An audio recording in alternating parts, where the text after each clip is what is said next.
In this episode, I run through a real example of how to use the infinite banking system to make investments and boost the profits you can make from your investments by having it run through your policies. I'm Nate. I make sense out of money. This is Dollars and Nonsense. If you follow the herd, you will be slaughtered. All right, everybody, welcome back to the show. I think that in the world of infinite banking, there's just one key principle that the sooner you learn this principle, the easier everything is going to be to understand this whole world of becoming your own banker and infinite banking. And the one principle is really that IBC, the infinite banking concept, is not about a policy, but about creating a banking enterprise that funds your life. If you come into it with a mentality of learning how to build your own banking enterprise, things will start to make sense. If you think of it as more of a transactional, like essentially IBC is describing the benefits of dividend-paying whole life policies, then it's going to be confusing and it's going to be kind of weird and you're not really going to understand. You're always going to think there's something to it. There's some sort of catch somewhere.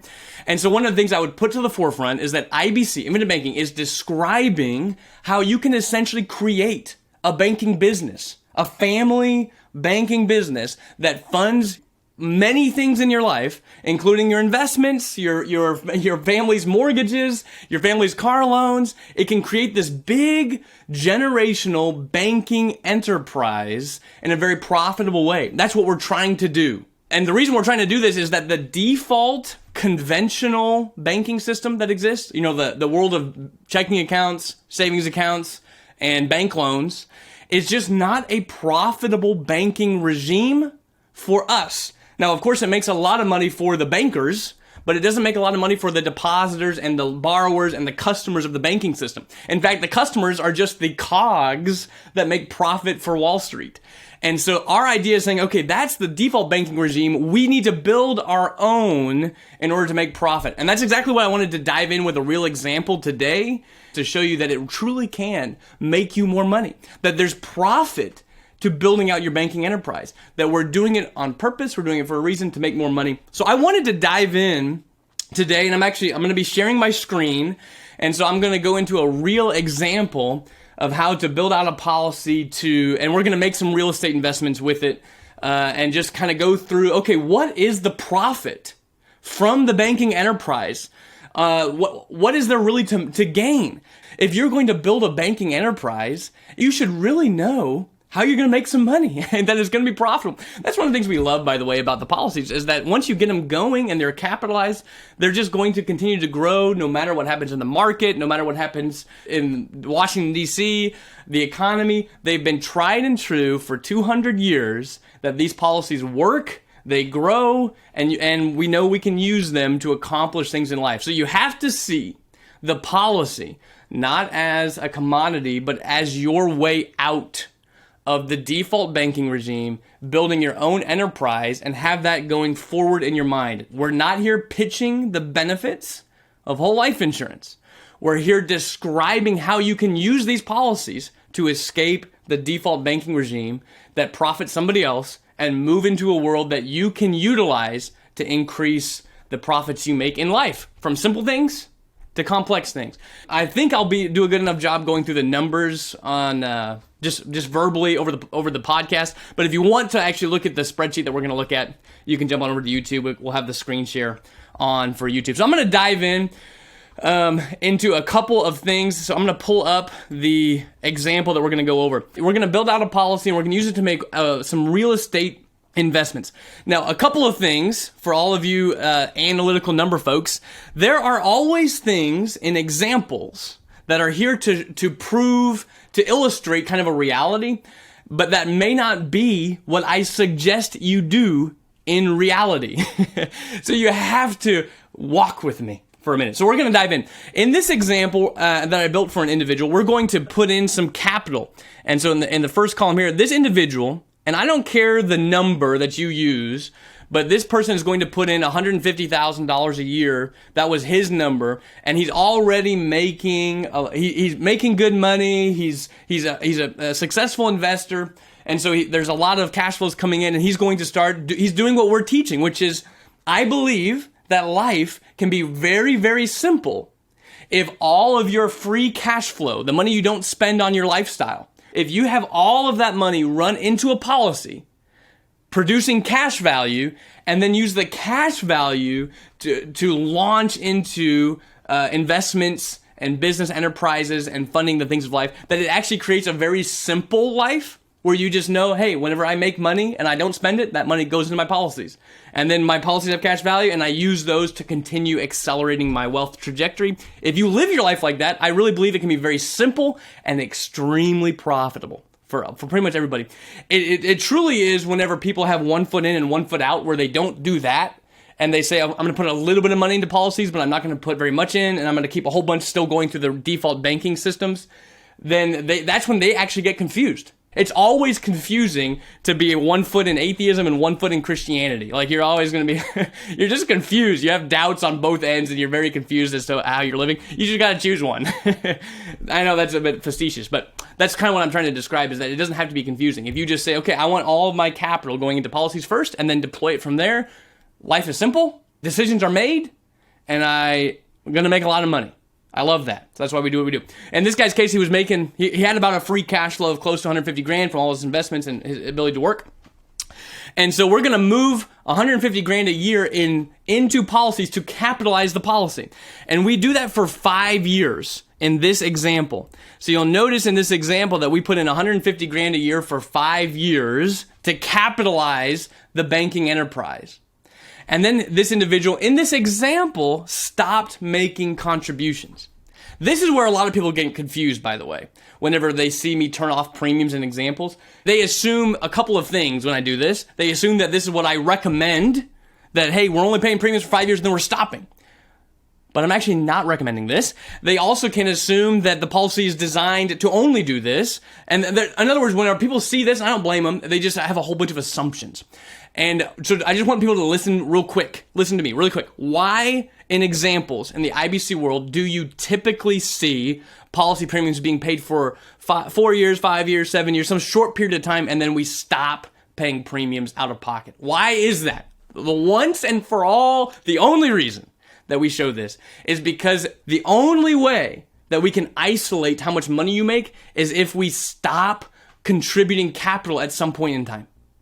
If I continued putting money into this policy by paying premiums, the cash value would, of course, go way higher. Of course, it would be way, way larger than what we're showing here. However, I'm not going to do that in this case because I want to show you just isolating what happens when we use your policy to make an investment. Just because I want to show you this is what the banking enterprise will make for you. So in this example, we paid 5 years of premiums and then we stopped. In reality, though, I think you should keep paying premiums until the day you die. In reality, wealth has to reside somewhere. Money has to go someplace. We want it to go into policies first. So I am not making a suggestion of short policy premiums. That would be unwise.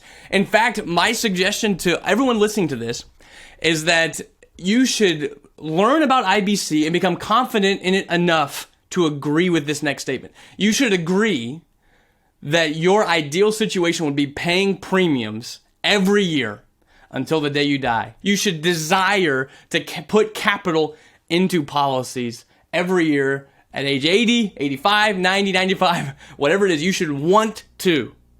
Now, listen to me. That doesn't mean you have to, and that doesn't mean that you will practically be able to, like in a practical sense. Like there may be a time where you will just have to turn the premium off because the money's not there. Of course. What I'm saying is don't confuse the ability to stop paying premiums or the practical, like I can't fund policy premiums anymore at some point in the future. Don't confuse those two realities with a desire to pay. If you say, I don't want to put money into policy, that kind of means you just don't want to do this.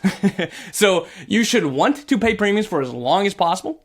It's good to know that practically speaking, you don't have to. There may be reasons why you won't at some point, of course. But I just wanted to use this as a good moment to say that. So let's go ahead and keep diving in. So he's going to put in $150,000 a year for 5 years. That's $750,000 is going to go in to the policy over 5 years to build it out. In this example, we're going to take a policy loan in year 6 for $675,000. And we're going to use that to make a down payment in our example on commercial property. And so we're going to make a down payment on commercial property. So in year 1 through 5, we didn't make any transactions. This is also very confusing to people. They see examples like this and they make assumptions, leaps. And the leaps that normally people make, by the way, whenever they see an example where we don't use money for a period of time, is that you can't, or that it's unwise to use policies early, that you should wait, that you should not use policies, or that you can't. And what I'm saying, once again, those assumptions are incorrect. For those of you looking at on YouTube, you'll see that we had 116,000 of cash value in year 1, 245,000 in year 2, 390,000 in year 3, 555,000 in year 4, 740,000 in year 5. We had all this cash value available to use every single year. It would have made more sense, and he would have made more money if he had started using the policy in year 1 as opposed to waiting until year 6. He would have made more money. You should put your policies to work as soon as there's deals and opportunities to use it. Why then does Nate show it this way?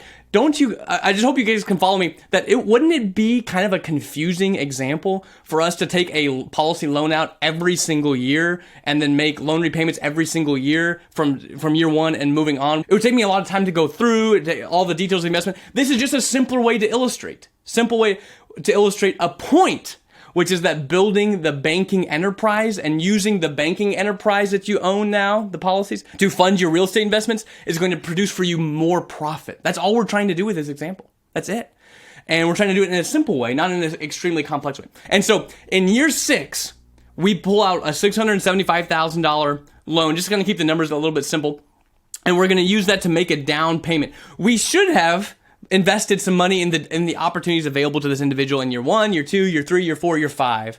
And so if he had pulled out all the money those years and made investments, that would have been great. But in our example, to keep it simple, we're just going to take one transaction and repay it to illustrate the simple point that using policies to fund things is going to be better off than not. And so we go out and we make this $675,000, down payment on a commercial real estate property, or maybe it's got a few different ones included in that.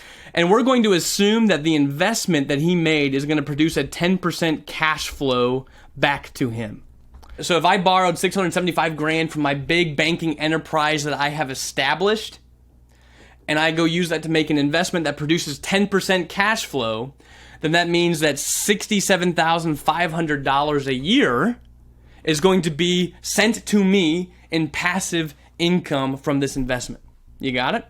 And so you'll see on the spreadsheet here, we're receiving $67,500 in investment cash flow that's coming back into the policy as loan repayment. And I'm sure we'll have some questions about, well, how much of that's principal? How much of that loan interest? How much of, the 675, are you paying the loan back or with interest, or is it principal only, or all these questions, which are fine to ask. I'm just merely saying it doesn't matter if it's loan interest, doesn't matter if it's loan principal, doesn't matter if it's PUA premium, it doesn't matter if it's all premium. The whole goal, though, is that we have this banking enterprise. And as cash flow is produced from our ability to work, and as cash flow is produced from our investments, and all sorts of things, we want that cash flow to be coming back in to policies. So that's all we're going to do. We're just going to take the cash flow produced by the investment and we're going to send it back to the banking enterprise that we pulled the money from, which is our policy. So $67,500 is coming back in to this system.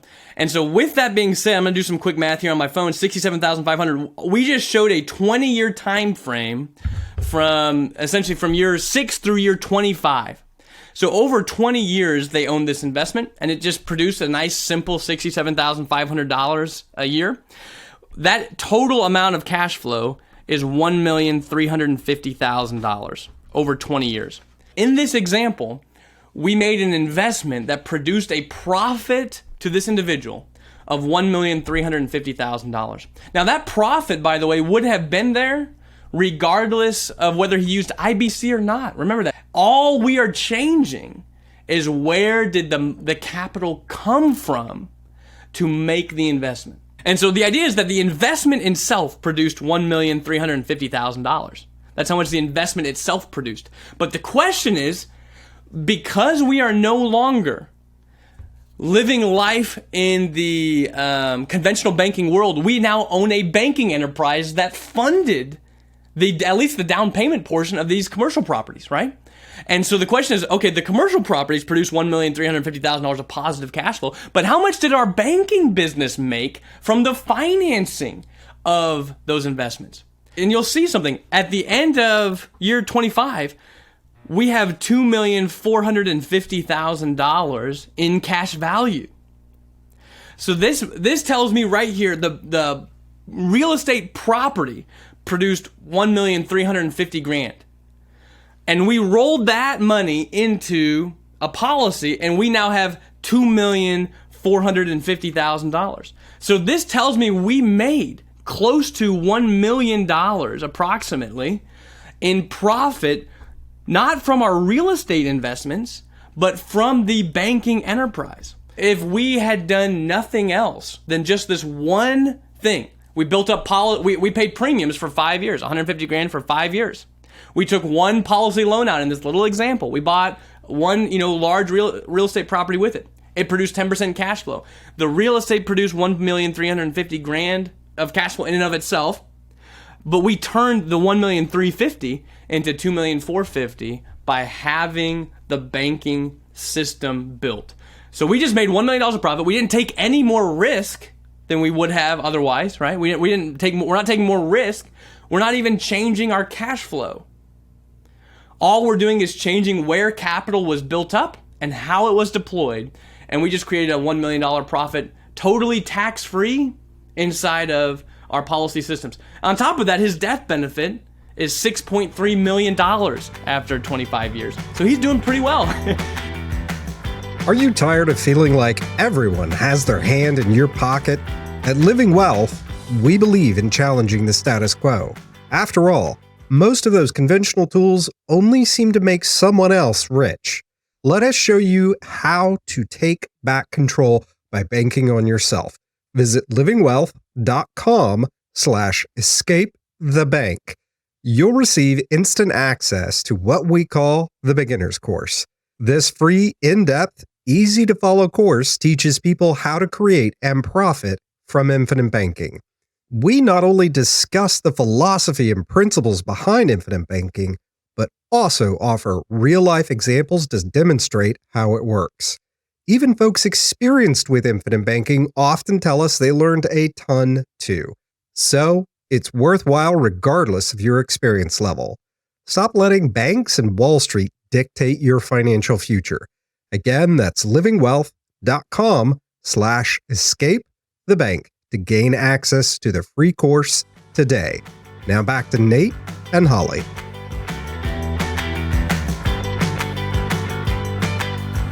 Now, I can't isolate on the page right here exactly how much interest was paid back to the policy, but remember this. Anytime you use a policy to fund an investment or to borrow money and lend it to your business, if you're an entrepreneur or a business owner, if you borrow money from the policy to operate inside your business, or if you're just an investor and you're using it inside of your investment world, the interest you pay back on the policy loan, which is included, of course, in the $1,350,000 number. So a big chunk of that would have been just policy loan interest. Not all, most of it would be principal, but then there'd be a chunk of it. Let's just estimate that maybe it was about $350,000 of interest or something like that. So not only did we make a $1 million profit tax-free, but I'm going to assume that of the total amount that was repaid, there was probably about $350,000 of just pure interest to the insurance company.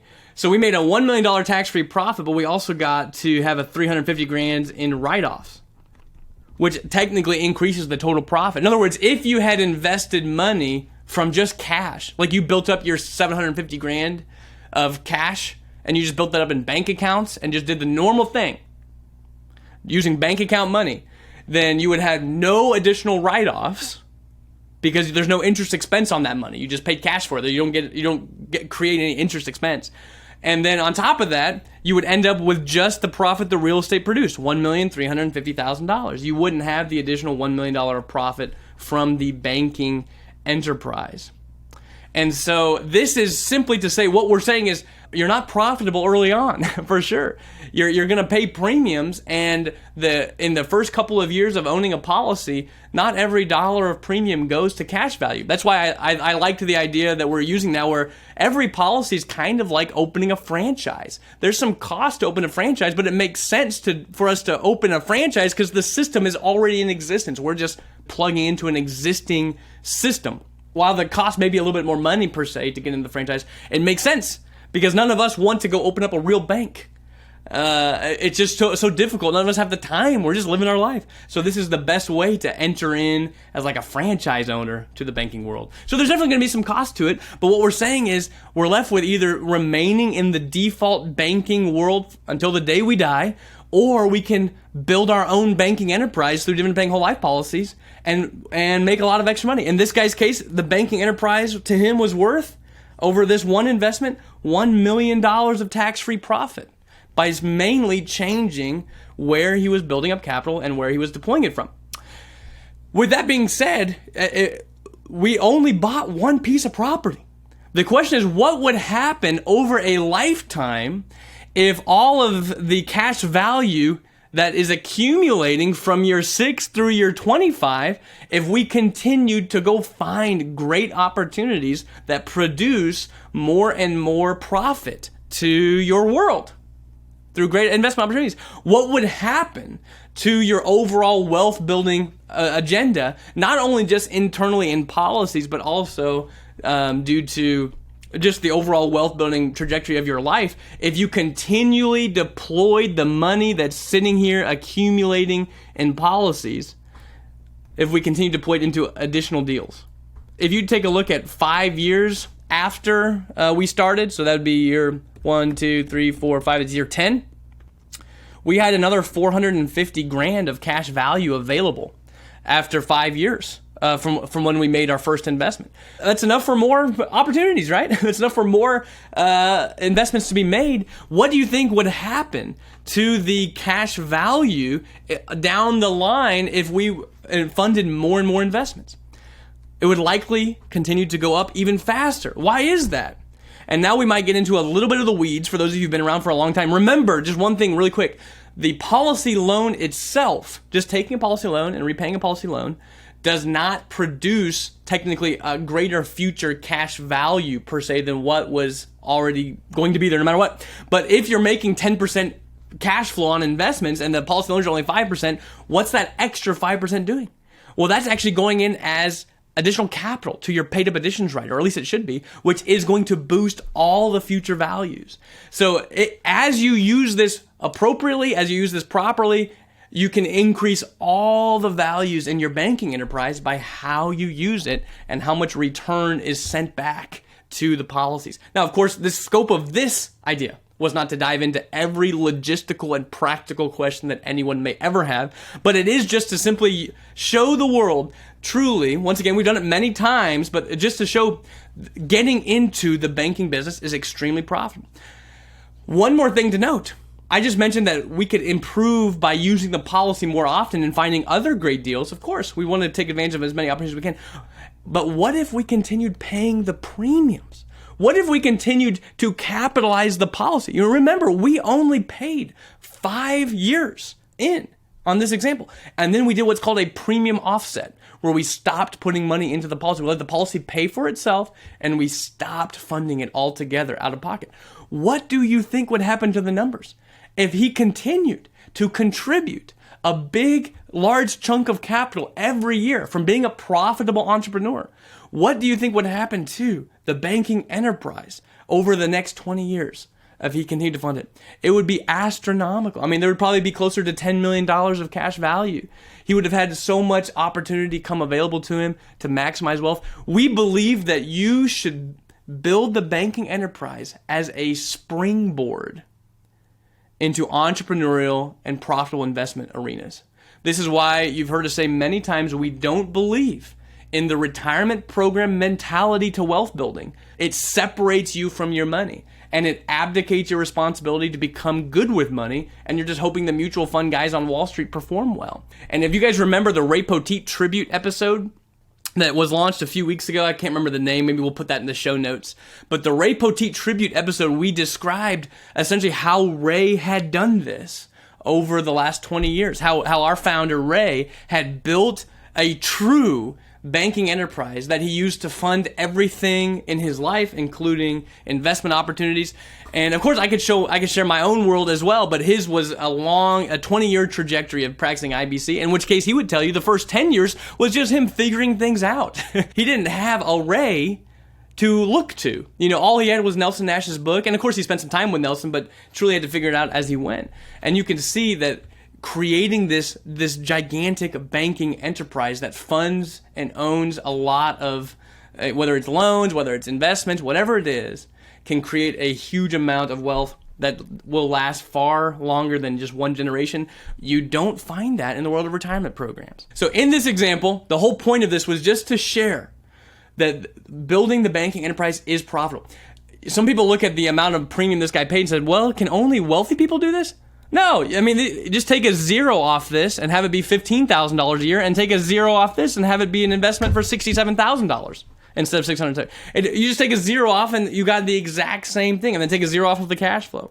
Anybody can get going in this world, doesn't matter how much money you have. But what I wanted to bring up to this is that I think people think about their policy not as building a banking enterprise, but mainly as paying premiums to a life insurance policy. I'm just thinking, that's fine to think. I'm just saying it's going to make it to where your banking enterprise is never big enough for the goals you may have.